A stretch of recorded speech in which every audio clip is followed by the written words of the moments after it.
Greater Visakha 5వ ward అభివృద్ధికి సహకరించాలని జీవీఎంసీ కౌన్సిల్ సమావేశంలో corporator Molli Hemalatha GVMC mayor Golagani Venkatahari Kumari తన వాణిని వినిపించారు. ముఖ్యంగా జీవీఎంసీ జోన్ 2 పరిధిలో మధురవాడ చెరువులలో 5వ వార్డుకు చెందిన సర్వే నెంబర్ 61లోని బొట్టవానిపాలెం వెంపల చెరువు మరియు సర్వే నెంబర్ 25లో గవరపాలెం రాళ్ల చెరువు ఒకప్పుడు ప్రజలకు మరియు పంట పొలాలకు స్వచ్ఛమైన నీరు అందించేవి. కానీ ఎన్నో ఏళ్లుగా పునరుద్ధరణకు నోచుకోకపోవడం వలన నీటి సామర్థ్యం తగ్గిపోయి కళావిహీనంగా మారాయి.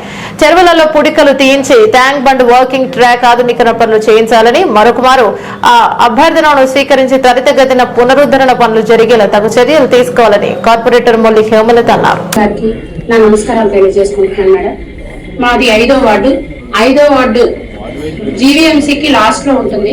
మా వార్డు తర్వాత అన్ని పంచాయతీలే ఉంటాయి మేడం. అయితే ఈ చివరిలో ఉన్నటువంటి కాలనీలో, మా వార్డుకి చివరిలో ఉన్నటువంటి కాలనీలో చాలా వరకు వీధి లైట్ల సమస్య అనేది చాలా ఎక్కువగా ఉంది మేడం. ప్రజలు చాలా ఇబ్బందులకు గురవుతున్నారు. మరి దాని మీద తగు చర్యలు తీసుకొని ఆ సమస్యను పరిష్కరించవలసిందిగా కోరుతున్నాను మేడం. అలాగే వార్డులో మొత్తం జరిగినటువంటి తుఫాన్ వర్షాల ప్రభావం వలన వార్డులో చాలా వరకు కాలువలు, రోడ్లు దెబ్బతిన్నాయి మేడం. చాలా కొన్ని చోట్ల అయితే కాలువలు పూర్తిగా దెబ్బతినడం వల్ల మురుగునీరు అనేది ఇళ్లలోకి వెళ్ళడం జరిగింది.